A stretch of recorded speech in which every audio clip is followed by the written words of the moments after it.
Hello friends வணக்கம். இன்றைக்கி முந்திரி பிஸ்தா பிஸ்கெட் எப்படி செய்யுதுன்னு பார்க்கலாம். 1 கப்பு முந்திரி, 1/4 கப்பு பிஸ்தா ரோஸ்டடு அப்படியே ஒரு மிக்ஸி ஜாரில் போட்டுக்கலாம். இந்த மாதிரி பல்ஸ் மோடில் அரைச்சி எடுத்துகிட்டு வந்துடலாம். வறுத்து நல்லா ஆறுனதுக்கப்புறம் அரைச்சிக்கலாம். 1 கப்பு மைதா மாவு, 1 கப்பு கோதுமை மாவு, 1/2 டீஸ்பூன் உப்பு, 1/2 கப்பு ஐசிங் சுகர் நல்லா கலக்கி விட்டுக்கலாம். நம்ம அரைச்சி வச்சுருக்க பொடியும் இதில் போட்டு நல்லா கலக்கிக்கலாம். 150 கிராம் பட்டர் மெல்ட் பண்ணி எடுத்துகிட்டு வந்துடலாம். 1 டீஸ்பூன் வெண்ணிலா போட்டுக்கலாம். அதுலேயே நம்ம எடுத்து வச்சுருக்க மாவுலாம் போட்டு கலக்கிக்கலாம். ஐசிங் சுகர் இல்லைன்னா நம்ம மாமூல் சுகர் கூட அரைச்சி எடுத்துக்கலாம். நல்லா பிடிப்புக்கு வந்திருக்கு. நம்ம எடுத்த மாவுக்கு 150 ml பட்டர் வந்து சரியாக போகும். ஒரு பேக்கிங் ட்ரேயில் பேக்கிங் ஷீட் மேலே போட்டு ஒரு கிண்ணம் வச்சு ப்ரெஸ் பண்ணிக்கலாம். சைடெலாம் ஸ்பூன் வச்சு லெவல் பண்ணிக்கலாம். மேலேயே கொஞ்சமாக சர்க்கரை அப்ளை பண்ணிக்கலாம்.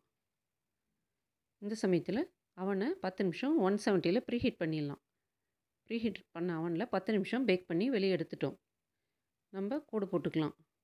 நம்மளுக்கு எந்த மாதிரி வேணுமோ அந்த மாதிரி கோடு போட்டுக்கலாம். 10 நிமிஷம் ப்ரீ ஹீட் பண்ணி வெளியில் எடுத்து அதுக்கப்புறம் தான் கோடு போடுறோம். அது மேலேயே ஒரு குச்சி வச்சு இந்த மாதிரி ஓட்டை போட்டுக்கலாம். அதிக விலை கொடுத்து கடையில் வாங்காமல் வீட்லேயே இந்த மாதிரி ரெடி பண்ணிக்கலாம். மறுபடியும் ஒரு 10 நிமிஷம் பேக் பண்ணி எடுத்துகிட்டு வந்துடலாம். பாருங்கள், மொத்தமாக 20 நிமிஷத்தில் 170ல் 20 நிமிஷத்தில் பேக் ஆகிடுச்சு. நல்லா அருமையான பிஸ்கெட் வீட்லேயே கொஞ்சம் நேரத்தில் ரெடி பண்ணிட்டோம்.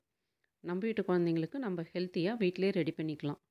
இந்த ரெசிபி உங்களுக்கு பிடிச்சிருந்தால் லைக் பண்ணுங்கள், ஷேர் பண்ணுங்கள், சப்ஸ்கிரைப் பண்ணுங்கள். தேங்க்யூ.